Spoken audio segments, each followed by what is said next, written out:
Hey, everybody, and welcome to Earth's Mightiest Weirdos. I am not your host, Brian Lee. I am guest hosting. Brian has come down with a little bit of a headache, migraine. I hope he is not hulking out. There's a strong possibility he might be, though, because he's not going to get to come on this great episode that we have for you guys today. So, joining us, we have some of the stalwarts of the Earth Mightiest Weirdos. We've got up there at the top, my right, Ryan. Welcome to the show. Hey, thanks for having me, guest host Alex. I'm excited to talk some She-Hulk and whatever other good stuff we got for today. Yeah, thanks, and hopefully, I hope I do you justice. I just got done listening to your Agents of Field episode. You did a great job hosting the Family Feud. So Thank you. hopefully, I live up to your expectations. I'm sure you will. All right, we're going to skip over our guests at the bottom and get right into it. Just kidding. Kevin, welcome to the show. Glad to have you on.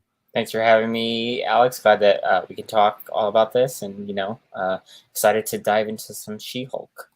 Yeah, me too. And I'm wondering, I'm gonna have to do a little work here to see where everyone's names are. I guess we're too cool for names tonight, which is fine. We're gonna we all know each other, which is perfectly acceptable. So, oh, there they go. Look at that, like magic. So it's almost as if someone's watched. Oh, okay, cool. Thanks. See, even when you are the host, you can't do it without the help of your friends. So thank you guys so much. Before we dive into She-Hulk, which we will be doing a little bit of a preview on, talking about what things are coming up with it, what we can expect, any sort of predictions, we are going to dive into the brand new Marvel content that we got, which was last week, right? Last Wednesday, Marvel dropped I Am Groot, 5 separate shorts, 5 separate tiles on Disney Plus. We'll start there up at the top. Ryan, how did you feel about that? I was not a fan. So I enjoyed them. This was not must-watch TV that I needed to watch immediately. Wednesday is when I woke up. I think I saved it for either yesterday morning was when I watched them. I enjoyed them. They were cute. Did not move the story forward. Nothing important. If you don't get to them, you don't get to them. But they're fun little things. Yeah, and for the record, I was saying I was not a fan of them having all of the tiles separated. I think. I hated that. One show with that way they can do more. They have room for more. Now I got to click in and out of all of them. No, I also, guys, you heard me multiple times. I'm not a Baby Groot fan. I'm on the fence with the Guardians sometimes, just in general, and I know that's a hot take. I really liked these shorts. They were adorable. These shorts actually made me like Baby Groot more. So that is, I would say, a win for Marvel Studios. Kevin, what about you? Yeah, I like the shorts. I agree with you. I was very confused at the start when they were all 5 separate tiles. And then further inspection, I feel for some reason it probably was because the first one is set between the first film and the second film. And then the other 4 are in the timeline, and the other 4 are set after Guardians 2. So I wonder if, obviously, putting it all in one thing, they couldn't, I don't know. That's my conspiracy theory about that. But yeah, I enjoyed them. They were a lot of fun. Like Ryan said, they weren't.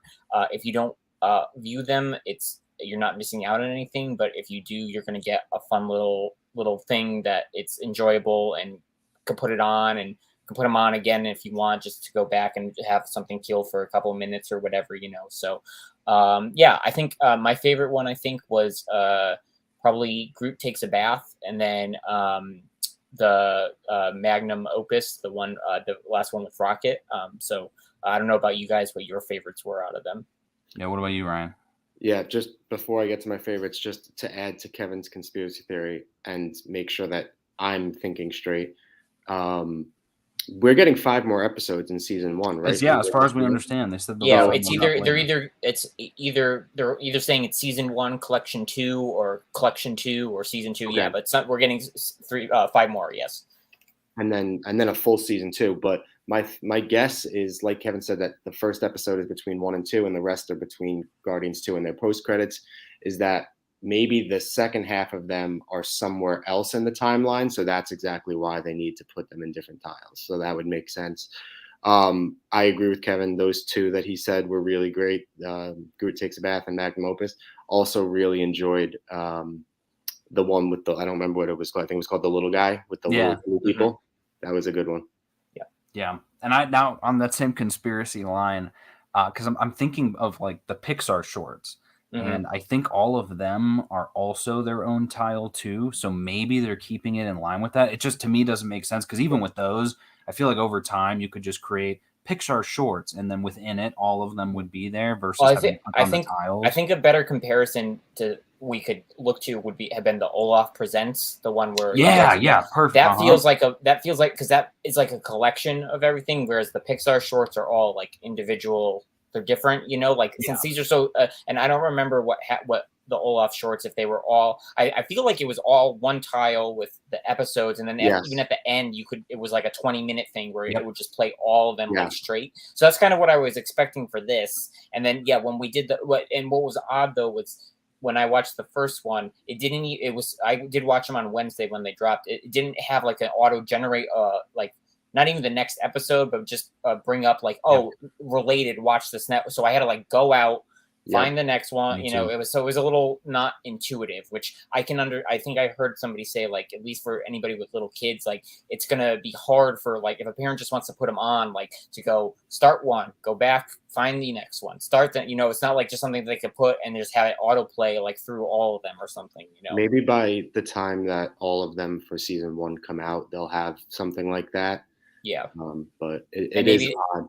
And maybe they'll rework. Maybe if people complain enough, Disney will rework, and maybe the stuff behind the scenes will allow that to separate that one out, but still keep it as like a collection of things. So Yeah. And it's like they can do whatever they want. They're the biggest company on the planet. Like I see and like how they've got I'm looking at it right now. The I Am Groot shorts tiles, like that makes sense to me. It's its own section. You can pick which ones you want, but it also makes sense if you think about it with the other Marvel shorts that they have. Mhm. They're all separated out in that timeline order, right? So maybe they're going to throw these all, and I could just check right now for if they do that too. That would make sense. But then maybe in like they also have the ability to have it all in a folder in there, right? So like a parent could press play and watch all the Marvel shorts if they wanted to, but then still have in the timeline order all of them broken out. That's like it's an app. You could do that. Like it just takes a couple extra clicks and ones and zeros, I imagine, for them to do something like that. But yeah, so let's see if we can. I'm gonna check real quick, but I'd like to talk about each of the shorts just a little bit. We can dive. Let's see how long we can dive into them. But they do have they're just listed as brand new, and I wonder if they got timeline order. I'm gonna flip through this real quick and just see if we can see any of them on here. They are. So Groot's First Steps comes right after. It's in between the two Guardians movies. And then the other 4 are directly after Guardians 2, before Age of Ultron. So there you have it. Kevin said, but yeah, so I'd like to talk about them for a little bit. Starting with that Groot's First Steps, I thought that one was pretty cute. Baby Groot in the pot is my least favorite Baby Groot, and so they even somehow won me over with that. I liked his ability to kind of throw his arms off of him. Like I was always wondering that, okay, where does all of the wood go when he's done using it? And so that was pretty cool. Seeing him punch the tree was great. And for some reason I laughed both times when he starts shivering with the blanket, and then like I don't know why that part was really funny. But any thoughts? We'll start. Kevin, we'll start with you on this one, on this first one. I liked it was like a little bit of physical comedy of Groot's an animate tree, and the bonsai tree is not an animate tree, and the bonsai tree was beating him every step of the way, So like it was some of that, So yeah, that was pretty good. Like it was a good way to start and just get into this shorts. But like you said, yeah, it wasn't one of my favorite. It wasn't my favorite of the series, as we said. But yeah, it was still enjoyable. But yeah, not. I left it and I was like, okay, this is pretty good. And then as they got on, I enjoyed them better. Ryan, same for you. Yeah, I mean, I don't even think Vin Diesel needed to be credited in this one. I don't think he said "I am Groot" one time in this entire first episode. He's learning to speak. Yeah, so they could have paid him for one less episode. It was a fine episode. I think we're getting some of the animations that we'll see for when Mr. Fantastic comes into the MCU with the arm stretching. That'll be some of the inspiration for the design and VFX of that. But it was a fine episode. Yeah, I agree. Brian pointed out here in the chat too. He said Forky Asks a Question still hasn't had that, and it's been 2.5 years old, which coincidentally is almost as old as Disney Plus at this point. We're about to hit our 3-year anniversary here in November. For those of you anniversary holders who are about to be out of luck when I guarantee you they are not going to be renewing that really great deal, and they're probably going to charge double. But okay, yeah. Next one was I Am Groot was the little guy. That was the one we got the trailer for. Also really cool and better than the trailer because I kept thinking, I was like, okay, I'm kind of excited for this one to see what is it like when Groot gets worshipped as a god, and it turns out that he just kills them immediately and on accident, which was funny because I watched these again with my brother right before this, like a half hour ago. And I was like, Stevie, I was like, you're gonna like these because he said he likes Baby Groot, he hates Teen Groot. But I was like, they're only 5 minutes long. And even more, if you watch all 5 of them at once, I clocked it at about 20 minutes. So it's not even 5 minutes an episode because they've got the credits. But I liked this one. And I loved the when he's just like, I am Groot. And then all of the, stuff starts blowing and the people are blowing away. But then I think my favorite bit in this one was the old lady crying as she's like picking the pieces of the plant. She's just crying and she eats a piece and puts more in her basket. This was a good one. This one was fun. Yeah, this was a lot of fun. I really enjoyed it. It would not be a kid-friendly show if they killed those little blue aliens. Right. They had to pop out and come back up, but it was a funny one. It was very callback to Infinity War when I am Groot, I am Steve Rogers. So I liked it. Good catch. Yeah, and I liked at the beginning when he discovers he can build the whatever, and then like it said like what 2 minutes later, right. like he's like built a whole tower and everything like that. Yeah, tower built in 5 minutes or whatever. Screams for 37 minutes. Afterwards. But that was funny. I love that bird is just like sitting there, and then literally the next scene, it's made its home in the nest. It's got the pieces of wood as a hat on top, and then I died when that thing just grabbed it. I was like, Groot, that would have been you, man. Like you got lucky. The Groot's Pursuit was the third one, and this is where we started seeing a theme. I told my brother, I was like, I think he murders somebody in every single one of these episodes. It's very close. He at least does something bad to somebody in all of these episodes. And so in this one, we got this creepy little goo monster, like what is that movie? Aliens versus Monsters or Monsters versus Aliens? The Seth Rogen Groot guy. But yeah, he turns into Baby Groot. We get a cool thing with like an Apple Watch. And that was James Gunn, by the way. If you didn't know, that was who did the voice of the watch was James Gunn. Oh! I'm gonna have to listen to that again. Do you know who did the voice of the thing? Yeah, I can look it up. Okay, it wasn't anybody that I knew, but yeah, if you, I will get back. It was like the classic dance instructor, which I was like, how is this like creature in space? Yeah, it was Trevor Duvall. Oh, okay. He's just a voice actor, I think. Okay, that makes sense, I guess. Felt like classic Hollywood of like, oh no, you got to do the pirouette and then you got to do this, and I love that Groot's just like, shoots him out the spaceship, easy peasy, another murder. If that creature requires air to breathe. What was the creature that? So it was obviously a blob of whatever, and then it was Groot. But what was the creature it kept turning into? Was that something from the comics? Was that like I think that was like its true form. Oh, okay. I think it was like because its thing is to turn into other things, but it was getting so excited about dancing that it forgot, and so it was like letting its guard down, basically like, no, you got to do this, and it turns back into itself. So yeah, I think it's like a giant morph creature. I've never seen anything like that, but who knows? I mean, at that point, once you're in space, I feel like it doesn't even matter what's in the comics. Like, just make something up as long as it's quirky, and it's like, oh, that's cool. And then we get to Groot Takes a Bath, which, I think this one may have been my favorite. I know I laughed really hard just because something about him just knowing exactly what to do on this foreign planet to make the perfect bath. Yeah. And then, like, him with the green and dancing around all those different designs were great.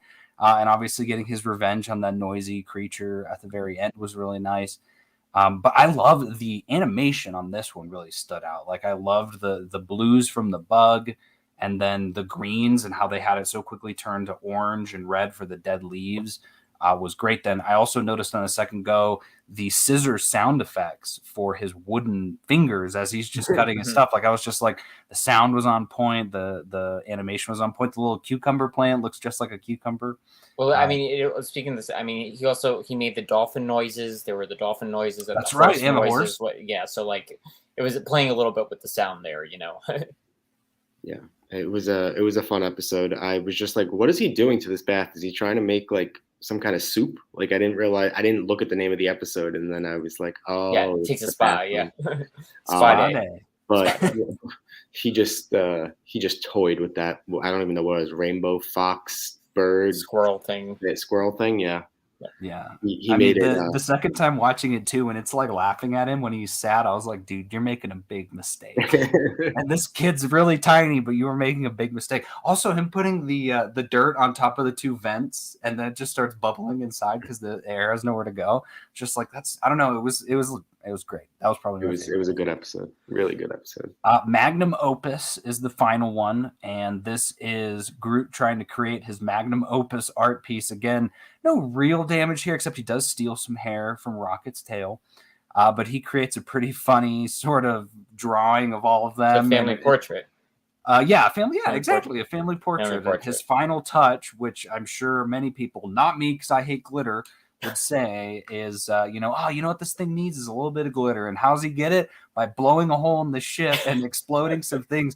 And I was dying because I was like, oh, of course. I wasn't spoiled that Rocket was going to be in this, but people kept saying, oh, there's a cameo in here. And it's like, who else is it going to be, right? There's no one else you would get to have in here. But I was dying at Rocket. He was so funny when he's like, wait, are those the batteries? And he's like, wait, but why is there water and fire? And he was, oh, what is this? What? It better be a handwritten apology. Yeah. He's got his little glasses on and all that. Yeah. That was awesome. Amazing. Loved that. I thought that was great. And then he almost gets sucked out of the ship, which was wild as well. Never knew I needed in my life a half live action, half animated Rocket or raccoon wearing reading glasses. Never knew I needed that.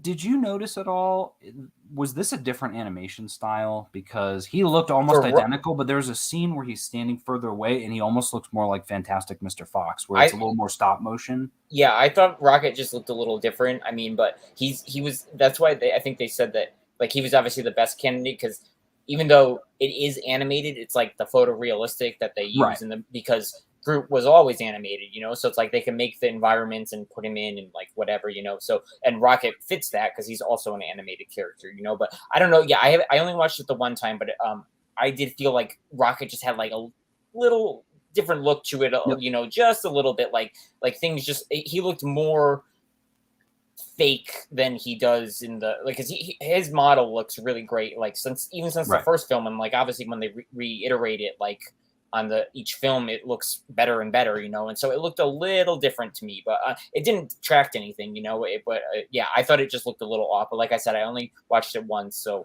if I watch it again, it might be different. So, yeah, and I don't know about you guys, but while I was watching them too, I had the thought in my mind about all the controversy right now with the VFX houses and all of the work going, and I was just thinking to myself, like, I wonder what the pitch was for this, because I'm sure it was one VFX. I'm pretty sure it was one VFX house that did all of them. Yeah, it was like, hey, Marvel's looking for a VFX house to do some 5-minute shorts about Groot. Is anyone interested? And they're just, sweating their heads off because they've got all these other projects they're working on. And they're like, oh yeah, sure, we'll take that on too.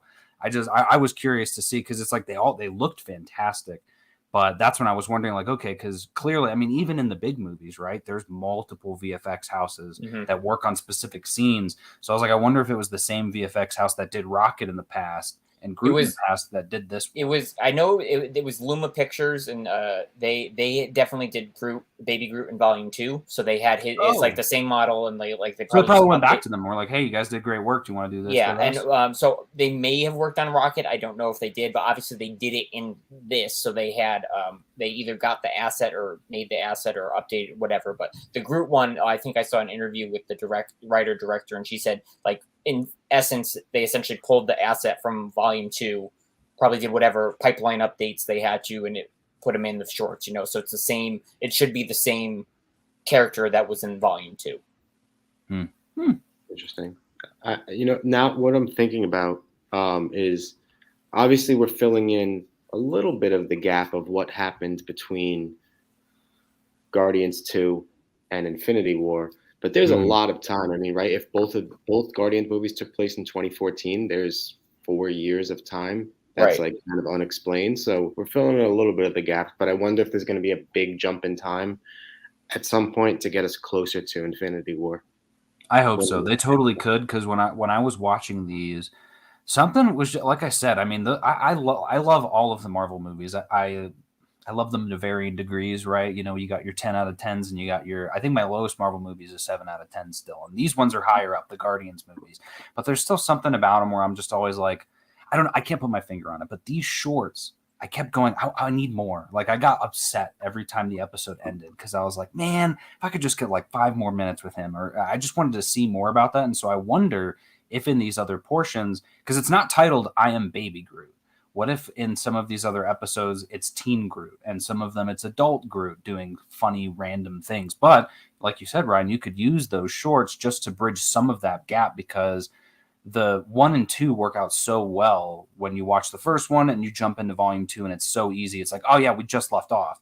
Whereas with this third one, it's not going to be that way, right? We already know from the Comic-Con footage that Gamora is in it, the 2014. So it does take place after Endgame. It would have made sense maybe for them to have the third one in between that and Infinity War, but I like that it's taking place after Endgame. But you're right, they've got some explaining to do, because you know what have they been up to that whole time? And maybe we find out, or maybe that's a piece of the plot, is like, oh, something that happened that we didn't get to see and now it's being explained to us. But very curious.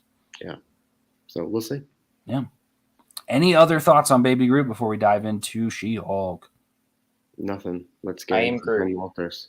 I am Groot, yeah. And Brian said he was surprised they got Bradley Cooper for some reason. But I agree, too. I know when I was impressed with this performance, too. I was like, man, he's having fun with this. Like the voiceover that he was doing, I'm like, and this is just for some 5-minute short. So honestly, I wonder, I bet Bradley Cooper loves doing the Rocket impression. And you know, because I bet you no one ever asks him to do it because they don't realize he's the one who did it, like his actual friends sort of thing, maybe. I don't know. I feel that might be a secret lore sort of thing. I'm sure they got him when he was either doing Thor Ragnarok or Thor Love and Thunder work, or the holiday special, or Volume 3 work. They were probably just like, hey, do this, Bradley, like, you do got this, like, the extra 5 minutes. Yeah, can you do like a half hour and like give us a couple takes of these like 5 lines and like, you know, get it done. Well, you know what? I know Ryan's a betting man. I don't know about you, Kevin, but what did they pay Vin Diesel per episode? Oh boy. They probably didn't do episode. They probably, you think they did it as like a whole? They were like a half hour show, or even if they say an hour, like an hour's worth of content between this and the next 5, you know, they probably did it that way. So what do you think it was? Over under? Think it was $1 million? No, I can't imagine they paid him $1 million for an extra hour work. I mean, I don't know what he gets for the movie. Well, that's what I'm saying. On top of Guardians, like it was probably just like, all right, here's a signing bonus for Guardians 3 in the holiday special. Here's like an extra $750K. Or maybe they worked it into his contract of like, you know, as needed work. Like, we'll call you and you have to come in, and it's part of the $20 million we paid you on the first half. Yeah, maybe. I don't. Yeah. I have no idea. Like, I would have to know what he got in the films, and then to even make any stab at a guess. Yeah. But I'll stick with $1 million. Here's a gift card to Amazon for $100 and just show up. Yeah, we'll give you an Avengers gift card and an Applebee's gift card. Okay, well then let's dive into She-Hulk. So the newest Marvel show coming on Disney Plus on Thursday. Thursdays now, the brand new. We'll start there, guys. I'm a fan of that. I'm a fan of any day we get Marvel content, so they could put it on any day, but I like Thursdays. Thursdays is Friday Eve. You could watch that and you'll know like the weekend's about to be here. I was telling Kevin, you could also wait a day. I don't think you're going to get that spoiled. I don't know. Could be wrong, but I feel like if you even waited a day and had that as like your Friday night sort of thing, that would work out really nice. I like the day. Ryan, we'll start with you. What do you think about it being on Thursdays? I personally, I don't like it just because I go into the office on Tuesdays and Thursdays. So now I usually work from home on Wednesdays. So that kind of sucks. But other than that, like, it's fine. It doesn't matter if it's Wednesday, Thursday, Friday, Saturday, Sunday. Like, I'm going to watch it whenever you drop it, pretty much. So you don't work at 3 a.m. though on Thursdays, do you? No, I don't. But I do have to drive out there and be up early. So I do not recommend watching these at 3 a.m., guys. And I know, Kevin, what about you? Are you going to be watching them at 3 a.m.? No, I was saying just because this has been my most anticipated, and I do feel like I'm coming in with this with so much more of the comics history and character history that like I might be like, oh, I'm so excited and I want to see what's next, that I might do like a 3 a.m. watch of this. But no, regularly I wouldn't do that. And I mean, Thursday, it doesn't matter to me. It's just like I got used to the Wednesdays, and now we're going to Thursdays, so then in like 3 shows, we're going to move to Tuesdays, and then in another 3, we'll go to Mondays, and then we'll have hit every day of the work week, so. Man, I don't know if they'd ever make something drop on a Monday. No, I don't think so. It would be, I think they would stick to Wednesday, Thursday, Friday, but Tuesday maybe, because the only reason I'd say Tuesday is because that's when like a lot of the physical media comes out on Tuesdays. Sure. So Yep. maybe they're trying to, hedge their bets so they get something hitting on Tuesdays. Well, I feel like their release day now has been Wednesdays for that. Like, didn't yeah? Doctor Strange come out on a Wednesday too? I thought it was Tuesday. Well, I'm talking about on Disney Plus. Like, they didn't release the new content. No, Disney Plus was either it was Wednesday or Friday, because I thought it was a Wednesday. Wednesday, yeah. So, yeah. Yeah, and are we all in agreement they're doing that because of Star Wars? Yeah. Oh, absolutely. Yeah, for Andor. Yeah. Okay. Yep. Probably because they saw what happened when you were overlapping Obi-Wan and Miss Marvel, and one of them suffered. So they're like, all right, we got to move the days. Yeah. I mean, Disney released the numbers. Let us see it, please. I mean, I thought they already delayed Andor like a few more weeks from when they originally said. So I thought when they did that, they could have just moved that to Thursdays, and I don't know. Star Wars just feels like that's a better tee up to the weekend, with the scale and everything like that. So obviously, one of them had to move. They chose to move the Marvel series. So we'll see if moving forward, if Star Wars does stick to Wednesdays and Marvel sticks to Thursdays, or they flip-flop at some point and one's on one, who knows? But I think that'll get people confused if they switch it now at this point anymore. But it's definitely because with Miss Marvel and Obi-Wan, it didn't produce the results that I think at least people who watched it felt, because we were all watching it and were like, oh, Miss Marvel's so great. But everywhere was like, on the internet was like, oh, look at Obi-Wan over here. And they weren't looking at Miss Marvel, when they probably could have as well. So. Yeah, Kevin, just so you know, Babu's freaking podcast is on Sundays. So if you want to say that Star Wars is better than Marvel, you can go over on Sundays. Today we talk about Marvel and say Marvel. I'll say I think I may have mentioned this, but when that was going on, I was always watching Star Wars first because it could not compete with Miss Marvel. It was like, just get that Obi-Wan episode out of the way so that I can enjoy Miss Marvel. No offense to a couple of the episodes of Obi-Wan, but that show left a lot to be desired. Okay, so Thursdays, again, premiering August 18th. It's going to run through October 13th, which is kind of exciting, I think. That's going to take us up until the presumed holiday special for Halloween, which I'm sure we'll find out here soon in a couple weeks. I'm personally excited about all of that, just because by the time we get to Disney Plus Day, She-Hulk's going to already be out, so there'll be no marketing for She-Hulk in there, right? They're not going to have any trailers or anything, so it's all going to be fresh stuff. The synopsis unless they talk about like whatever that episode drops like right before Disney Plus. Like I don't know if they lined it up so like there's a big thing or something, and they like bring somebody out on stage.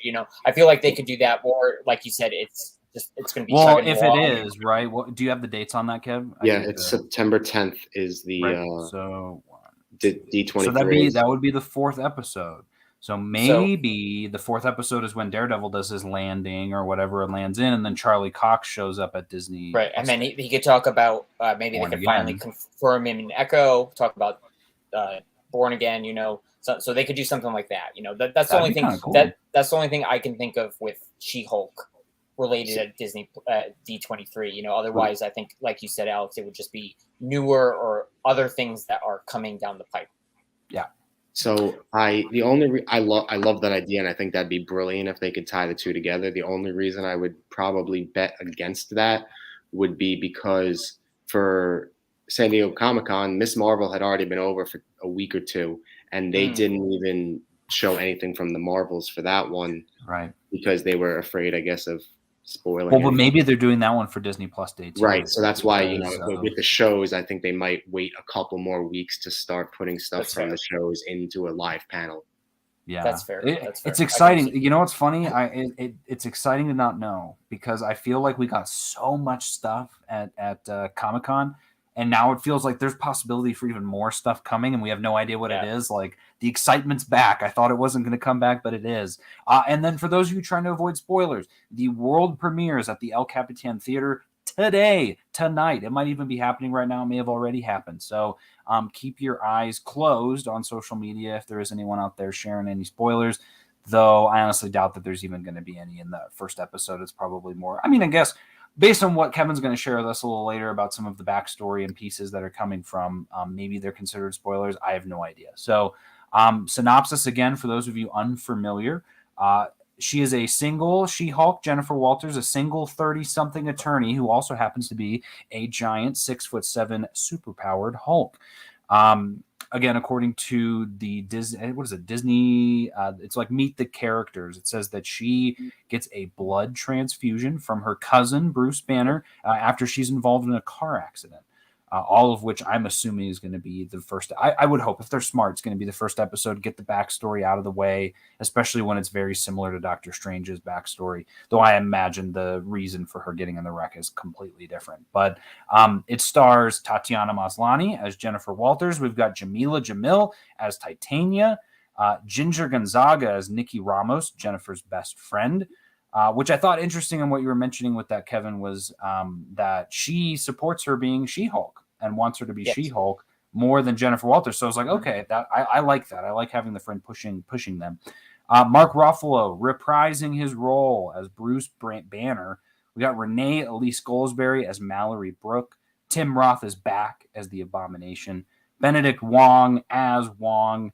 And Charlie Cox as Daredevil and Matt Murdock. So, Kevin, any other people you want to call out from that list? Yeah, well, I'll just circle back on what you said quickly for about Jennifer Walters, about getting she gets the transfusion. Well, in the comics, she's shot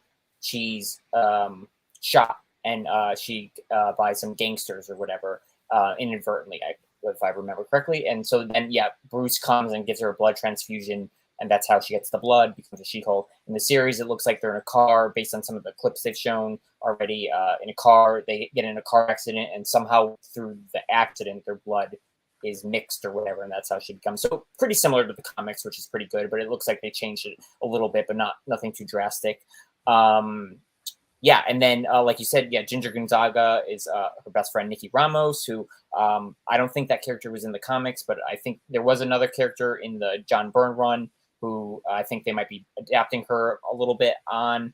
And then, some additional ones. We have Josh Segarra as Augustus Puglisi.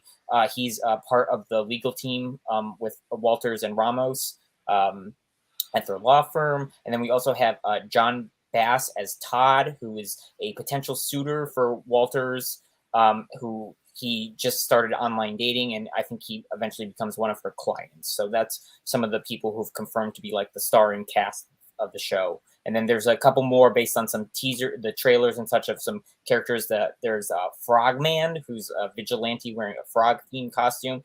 And then people have said that members of the group, the Wrecking Crew, appear to be in the series as well. So those are some additional characters that we have. Oh, and also somebody is playing Dennis Buck Bukowski, who was in the early the very first series. He was the district attorney. So I think the photos of him have been shown in the courtroom. So he's either the DA, lawyer, somebody in that world translating over as well. So it sounds like they're blending in things from multiple storylines, which it sounds is usually what they're doing. Yeah, I think I read that the Jessica Gao, the head writer, she said she pretty much took stuff from the first issue that Stan Lee wrote, because then after that issue he didn't really write anymore. Somebody else took over for the Savage She-Hulk, the John Byrne Sensational She-Hulk run, and the Dan Slott run in the mid 2000s, and then the Charles Soule.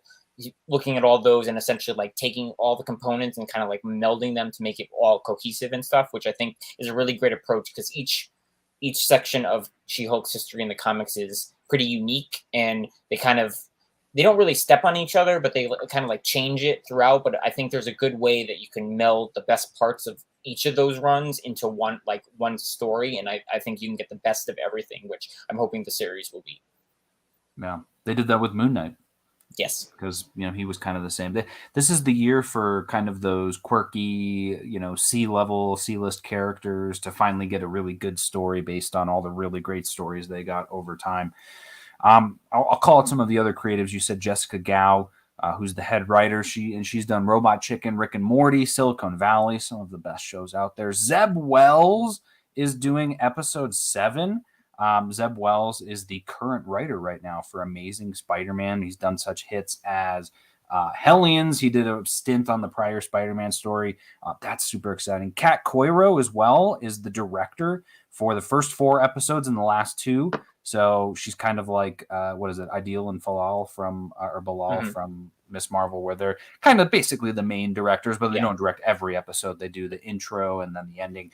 She directed stuff from Dead to Me, Shameless, Modern Family, Always Sunny, and Girls 5 Eva. So awesome. We're in great hands, I think, with that. And then Anu Valia is the director of 5 through 7, who did Never Have I Ever, and Nora from Queens and AP Bio. So and she might have one of them. I think also may have done some Brooklyn Nine-Nine episodes, if I'm not mistaken. I'm not sure which one or if that's even correct, but I do believe, one of them did Brooklyn Nine-Nine. One of them did, or they both did. So Brooklyn Nine-Nine is somewhere in their history. Hopefully, the earlier seasons. I believe so. Yes. Okay, cool. And so I'll go over development, and then Ryan, I'm going to go over to you to kind of get some thoughts from you on the show. So show was announced at the D23 conference back in 2019. So we've been waiting for the show for quite some time. Being developed on the streaming service, part of the shared universe. And, that was when Jessica Gao was hired as the director. Anne Foley served as costume designer after previously working on Agents of S.H.I.E.L.D., and Daredevil's costume is similar to the red one he wore on Netflix. Again, I still haven't caught this from what I watched. Apparently it's yellow in this. So I've seen some stills now, but I'm going to be pumped as heck when I see it in the show. Based on the very first Daredevil costume is mostly yellow, which was kind of interesting choice. The red obviously suits him better, but the yellow is great. And then, so Ryan, talk to me. What's got you excited for this show? Was this one of your most anticipated, or was this kind of like middle of the pack, bottom of the pack? So as we learned more about it, it definitely like rose and rose and rose. Once we learned it was going to be a comedy, definitely rose. Once we got an actress playing She-Hulk, definitely rose. Jamila Al-Jamil is the villain, rose even higher, and it just slowly started to creep up to get towards the top of Phase 4. And I was like, yeah, I'm excited for this. I like the Hulk. My brother's a huge Hulk fan, so he doesn't watch everything, so he'll probably tune in for this. So that'll be exciting. I get something to talk about with him, and I'm super pumped. I mean, knowing that the costume designer was on Agents of S.H.I.E.L.D. makes me very happy, and knows that that's going to, I don't know, maybe come back at some point with some new characters. Maybe show. Interesting, yeah. Why would the costume designer of Agents of S.H.I.E.L.D. be on this one, if not for a secret tinfoil hat appearance? Real quick, but I'm very, very excited for this. It's more Marvel content, no matter what it is. I'm excited. So this one in particular is going to be great. Nice. I mean, I'm gonna say, Ryan, the series is set in L.A. Robbie Reyes, Ghost Rider, is set in L.A. Don't do it to me. Yeah. There's I don't know. Yeah, man, that could be building towards like a Ghost Riders type thing, because you could get Johnny Blaze in there, get Robbie Reyes, get Kashala. Woo! Oh, that would be good. Okay. From my end, this was on the low end of my thing. I've made no secret. She-Hulk isn't one of my favorite characters. I never grew up with her. I never read any of her comics. There's a lot. There's so many Marvel characters. And I did read whenever she was in like the Avengers story. So like Jason Aaron's Avengers run, I've seen her in there, and I think she's great in that. I read her during Marvel's Civil War back in the day. But she was never one of the ones who were like, oh, name your top 20 favorite. I mean, even probably top 30. She probably wouldn't make it. But like you said, Ryan, as we've learned more about it, Jamila Jamil is a big one for me too. Tatiana Maslany, I have only seen her in Parks and Rec. And so, but then knowing her work from Orphan Black and her ability to play multiple different characters, she's saying she's having a really good time with the comedy as well. I'm a huge fan of when a serious actor is doing comedic work, because typically they do it really well, just because I feel like to be funny, you have to be a serious person a lot of the time too, because then you know when to drop, a funny line here or there. So, and then her working off of Bruce Banner as well, I think is going to be really interesting to see. We saw some fourth wall breaking in the trailer. I'm curious to see where that goes and how maybe that ties to Deadpool or something. Man, there's a lot of what ifs with this that make me excited. I'm excited for the Abomination, excited for Wong. Kevin, let's talk a little bit about the timeline, because you shared an article that had me just a buzz thinking about it. So theoretically, this is taking place after Shang-Chi, but before, what was it? The other stuff. So like before Hawkeye, Falcon and Winter. Oh yeah. So there were the article.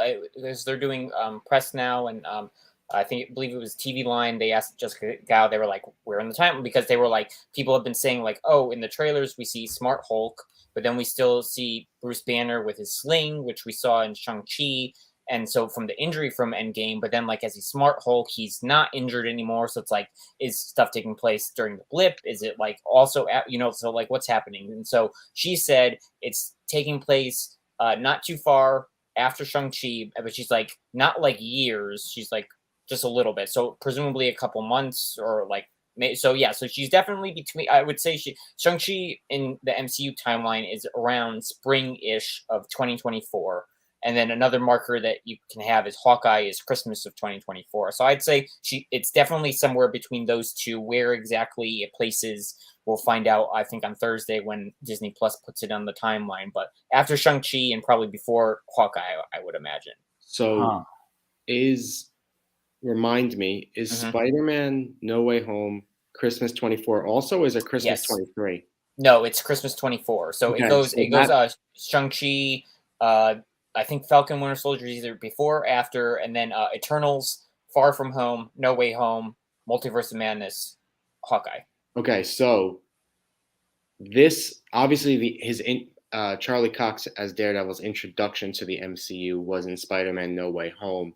Correct. But this very well could be the first time that he meets anybody in the MCU. In the timeline proper, correct. Yes. Okay. Even though it's so that's, and then also considering too with Wong, which we're now in phase Wong, which everybody's been saying because he's popping up everywhere, which is amazing. This will be before obviously Multiverse of Madness in theory. So and No Way Home. So people in theory still know who Spider-Man is, and all the events of Multiverse of Madness with the Darkhold and all the, because I think in one of the trailers he says like the Book of Ashanti, and I don't remember if that was what happened with that in Multiverse of Madness, or it got destroyed. It got destroyed, so it's not destroyed yet. So that's okay. For the record, though, if I'm remembering right, that universe's Book of Ashanti got destroyed. So theoretically, the book is still available in the main 6. Well, I thought that was one that it was only in one point in the multiverse. Yeah, because wasn't that the What If episode where it was like the Book of Ashanti is only in one? Yeah, there's only one. I think. But the Grimoire, the other book, Darkhold is in every universe. Yeah, I guess so. A more corruptible book probably would be in every universe. But, leave it to the one rare Funko Pop that's only available in one universe versus the hundreds of I don't know. Take your pick at the most common Funko Pop that's out there. The Agent 13 Funko Pop is what's hanging out there basically. The thing I'm thinking of with this then is Shang-Chi is in LA as well. Well, not technically LA, they're in Sacramento, right? Or San Francisco. I thought they were in San Francisco, but I don't remember. Hey, that's pretty close to LA if needed. Remember. Yeah. He's on the West Coast for sure. So because there's the scene when they start, the movie starts with the Golden Gate Bridge. As they're going, like right before it gets to his valet job. So, right. Yep. That would be interesting to see if this takes place afterwards, right? Wong has already visited Shang-Chi, and now he's visiting him. I don't know why he would need a lawyer, or, whatever it is. Yep. There's just so many opportunities of people getting, needing a lawyer or having a reason to interact with She-Hulk in this. Because again, if Daredevil follows his comic book storyline of going to LA and that's his reason, or maybe he's representing somebody, but you bring up a good point as well that this is his first foray. I saw an interview, and maybe you shared it, Kevin, or I just saw it on Twitter about they had asked, I think it was Gao or it was Tatiana maybe, about is this the same Daredevil from the Netflix shows? Like, let's grab some of the low-hanging fruit. And she said, I can't reveal anything, but she said that they were very purposeful, I think is what her words were, very purposeful with what they wanted to do with him. So I think, Interesting. yeah, and I don't remember where I saw it, but it was something where it was like she didn't confirm anything, but it's going to be exciting to see him in this because we're going to get way more answers than we did in No Way Home. No Way Home was like the tease, right? And this I think will flesh it out. I kind of hope we see them fight each other, not physically. It seems like physically is going to happen, but in the courtroom. Yeah, I think, like you said, Alex, I think because it's been said that his appearance in the show it's not gonna be probably as short as like what No Way Home was. Like I think it'll be a slightly more substantial cameo based on what people have been saying, which I don't think is a spoiler, but it's just like that's out there. But I think we're gonna learn more of like how is Marvel approaching the Netflix stuff? Are we just continuing straight on from like what those, because like we said, the costume is like based on the still that we've seen, it visually looks identical. I think they're like the helmet has a slight change around the ear, but it's like except for the colors, like the costumes are like if you put photos next to them, it's the same from the Netflix series. So then it's like, okay, so then what story wise are they going to continue from what happened at the end, and then we're like, okay, those are quote unquote canon, or they're like, oh, everything is that happened elsewhere, but we have stuff that were similar, So right. I think we'll find that out for sure, and I think we'll get more clues as to what's going on. And then I think Echo will give us even more of what's happening.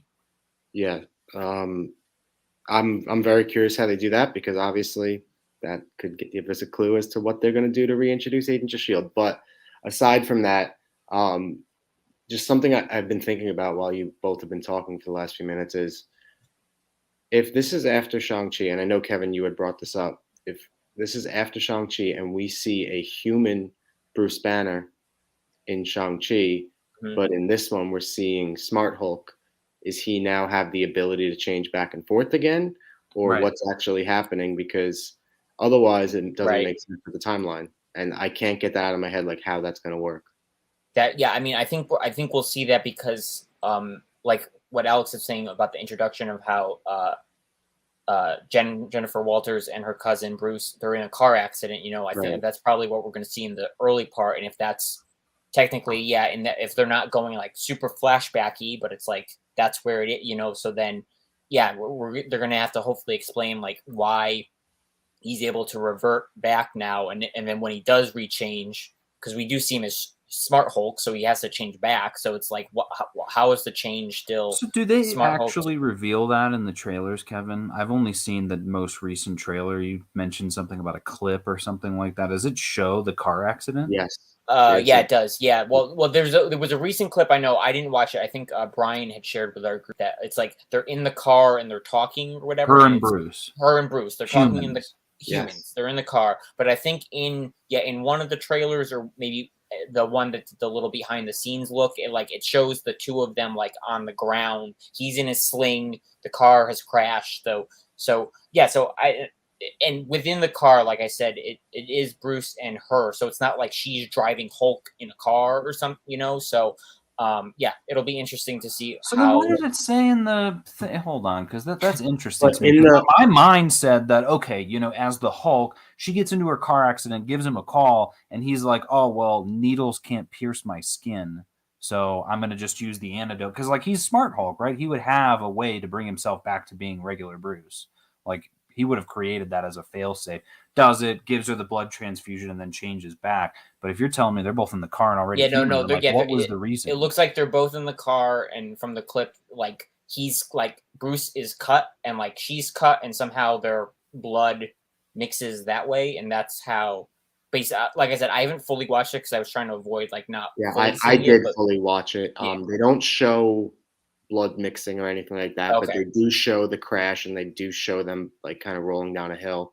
Because then it goes to the part of the trailer with Jen getting like green flushed in the eyes and everything, right? Yeah. Oh, maybe it was. I think it was a thing that was on Marvel's website. Marvel in general, they said the thing about the blood transfusion, talking about the show. Oh, interesting. Okay. Yeah. Which, So it's again, Marvel, they don't know. I mean, they're doing the best they can, right? You know, the only thing they're good for is spoiling the episode 15 minutes after it airs with their here's our case files for the show. And it's like, you don't just watch the episode. You're literally recapping it, you know, beat by beat. We're already going to do that the week after. So, you know, you're taking our jobs away from us. So all of Disney does that. I mean, ESPN, ABC, they all love to do that. yeah. I mean, Grey's Anatomy, I've been spoiled on 15 minutes after the episode comes out. So Unbelievable. It's crazy. Though, like I said, I have a lot of hope for this one just because I don't know, it feels so innocuous when you watch these trailers. Like, yeah, we got Daredevil, but it just there's a piece of this where it's like, how is this?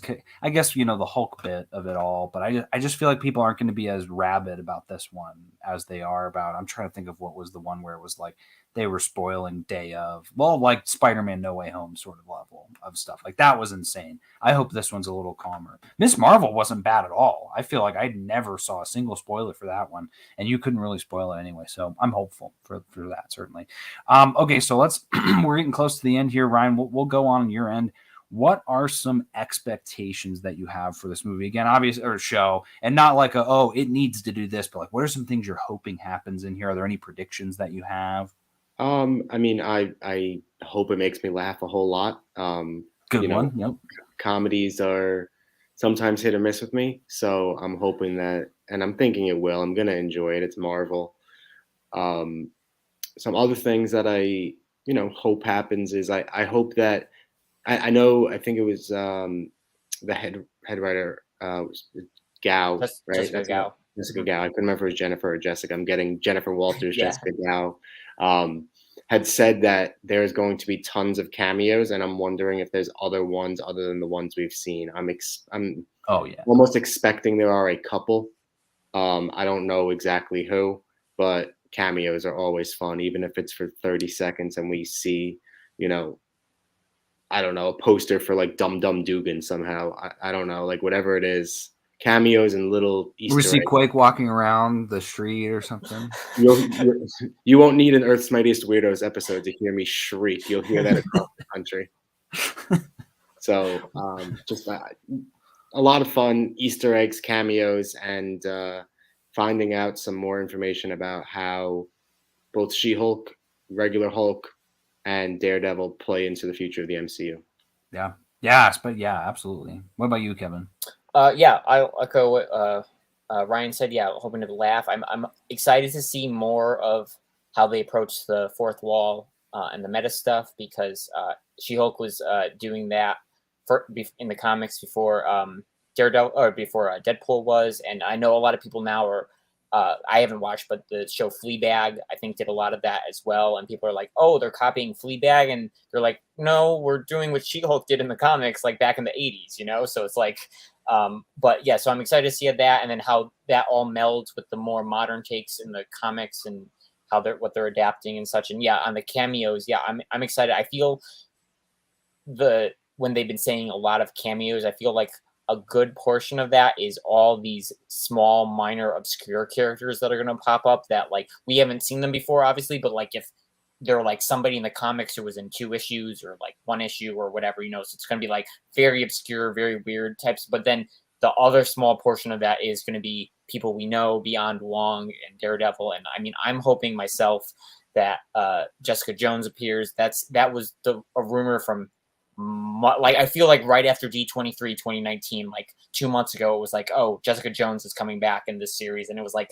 was it really? Like, and then like we haven't really heard anything. Like, they obviously haven't spoiled it or whatever, but I feel like maybe if episode 4, or 5, like ends with you just see the leather jacket and the jeans or something, and like the black hair, she's like, yeah, because she's friendly, because Jessica and Jennifer are friendlies in the comics, so it's like that would make sense. But again, to me, I don't know why Jessica Jones would be out in LA unless she's like either investigating for somebody or something, or because if Jen is still out in LA, like, I don't know why, but I just want to see Kristen Ritter back as Jessica Jones before further other appearances. But Ryan, did you have something?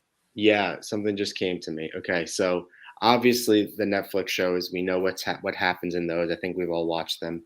And she works closely with the law firm I can't remember. Jerry is Jerry like Hogarth. Oh, Jerry, Yeah. Jerry Jerry Hogarth. Yeah. So what if she needs a clean break from that after what happens at the end of season 3?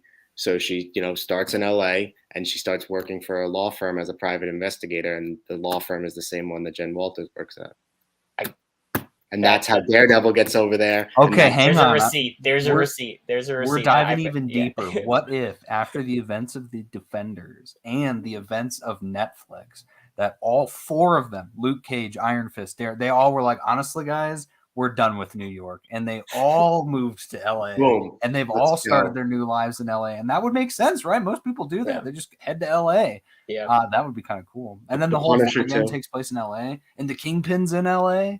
Just Oh kidding. my We God. might be I getting a don't- little too far. Yeah, but I can see that as a story point of them, or at least that they're like, maybe if she's not permanently out there, but the law firm is wants a private investigator. They know about her, Yes. and they get her. I can see that. But to me, then it's going to be okay. At least in the, like Alex, you were saying, that comics run, Daredevil does go out to LA for a time, and does Right. it. So to me, that would just be like, okay, they're both out here. Like that, just I'm like, so like I feel like one will definitely have to be there for like a time, and probably Matt as like doing law. But then like if Jessica Jones appears, it would just be like I'm not actually in LA. Like I'm just coming to work with the firm, like she'll still be in New York. You know what I mean? Like, it would just be, I think the whole like, oh, they're all in LA. Like that just feels a little. But that's the comics, whatever, of like, the West Coast Avengers. Right. All of that stuff is like, oh, we wanted a fresh start, so we went to LA. And Sure. so like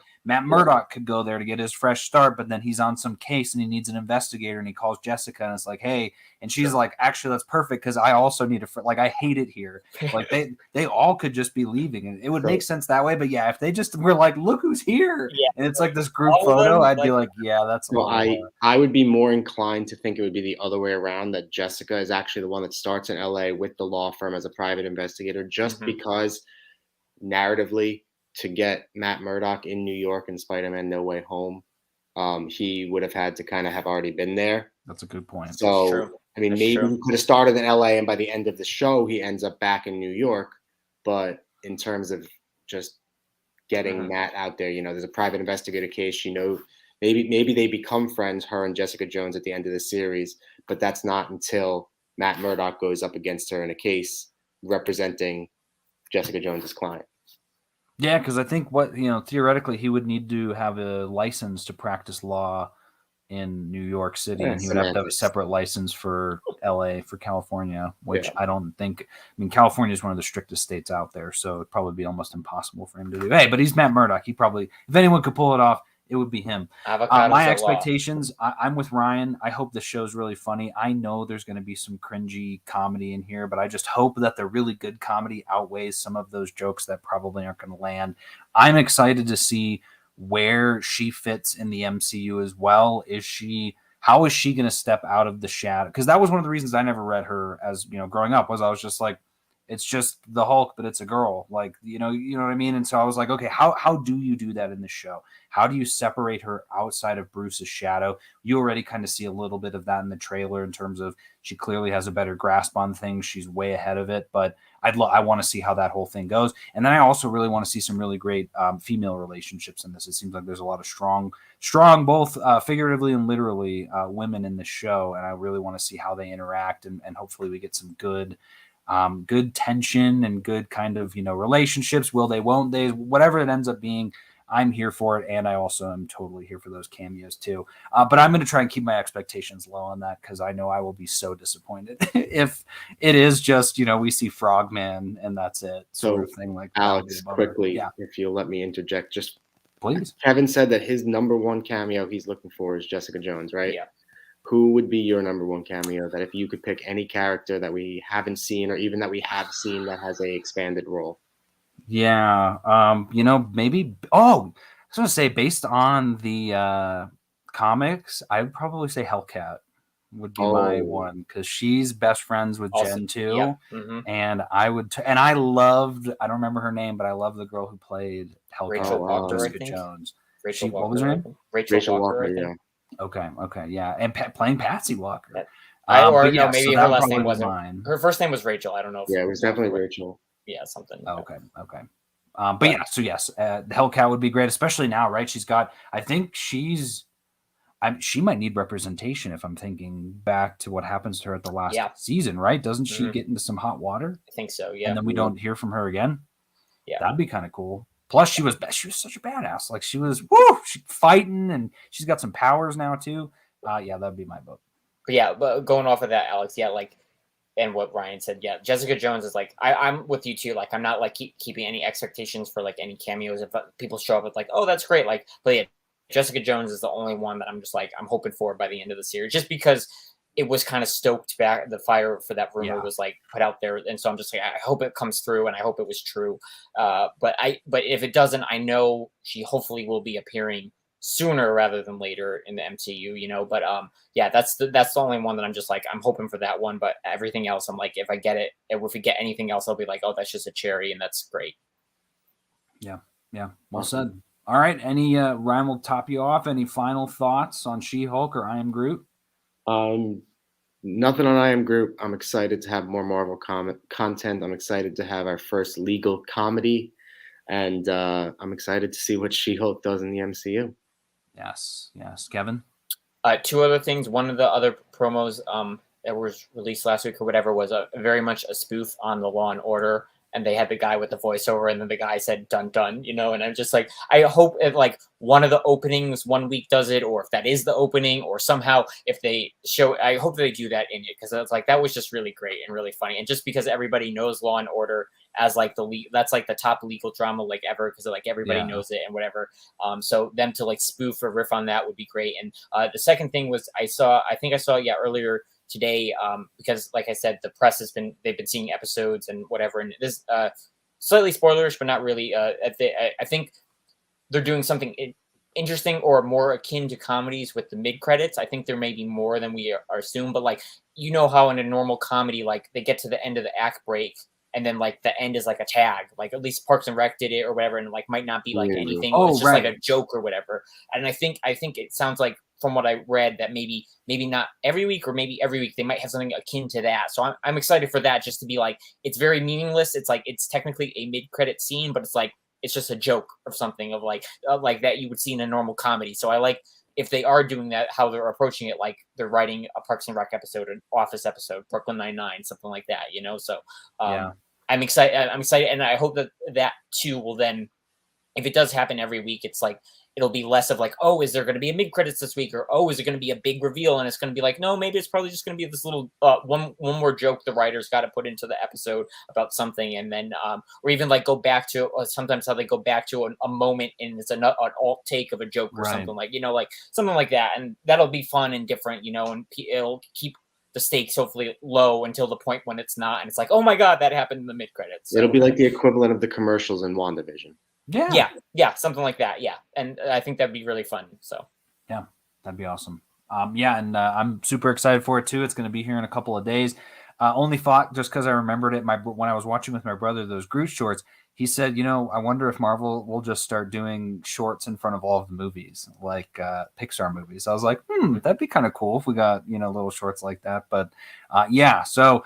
All right, everybody, we did it. We pulled it off. Brian, you can rest easy tonight. We had very minimal shenanigans, which I'm sorry. It's been a long day, but I couldn't think of anything crazy to pull off here. But for Earth's Mightiest Weirdos, Ryan, Kevin, thank you guys so much for tuning in. And for me, thank you so much for covering for Brian. What I will leave us with is For the Children.